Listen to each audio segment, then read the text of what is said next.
Amen, amen, amen. Natumai watu wa mitambo mmeweka vizuri, kwa maana tunapoanza ibada hatutaki confusion. Any confusion we don't need. Amen, amen. Natumai watu wa Nairobi wamefika, Hapa mambo ni tofauti, Watu wa Nairobi kama mmefika, kaeni hapa chini, hapo ndio penye mmeandaliwa, hapo chini, kwa sababu mtakaa only for 5 minutes and then muondoke mwende hapo chini. Watu ambao wa mtaa hapa, watu ambao wamezaliwa katika kijiji hii, watu ambao wamezaliwa katika hiki kijiji.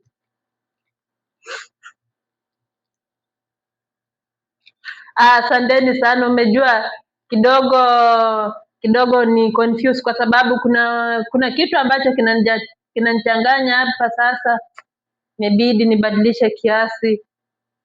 Pole, nilikuwa nataka kusema hapana, tuendelee. Watu wa mtaa, watu wa hiki kijiji, karibuni. Tent ndio hiyo. Natumai mmeweka maji ambayo tulinunua jana, mmeweka kwa ile tent ya watu wa kijiji.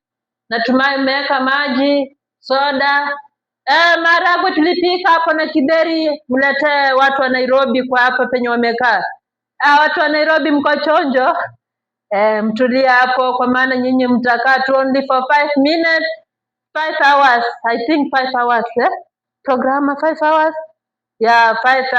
5 hours and then muondoke. Unajua watu wa kijiji watabaki hapa wakibeba vitu, wakirudisha ndani, wakibeba kuni, wakibeba mitungi. Sasa inafaa wakae mahali patulivu, mahali ambapo pametulia, kwa sababu unajua watu wameshindwa katika hii kijiji wakifanya kazi mingi, lazima tena wakapumzike mahali ambapo ni patulivu na mahali ambapo kuna kivuli. Watu wa Nairobi wamekuja kwa gari, gari lilikuwa linaenda tu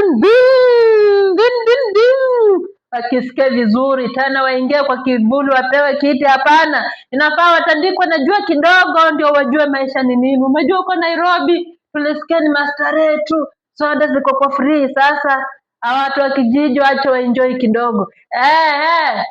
Natumai mko vizuri. Asanteni sana, mbarikiwe.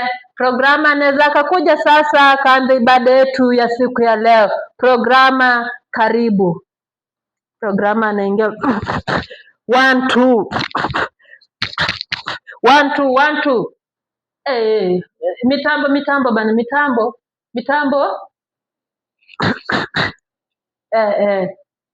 Kidogo tena kidogo. Inaendelea vizuri. Sawa. Mitambo natumai wametengeneza. Sasa mimi ndio nimeingia. Sasa acha tuanze ibada yetu ya siku ya leo.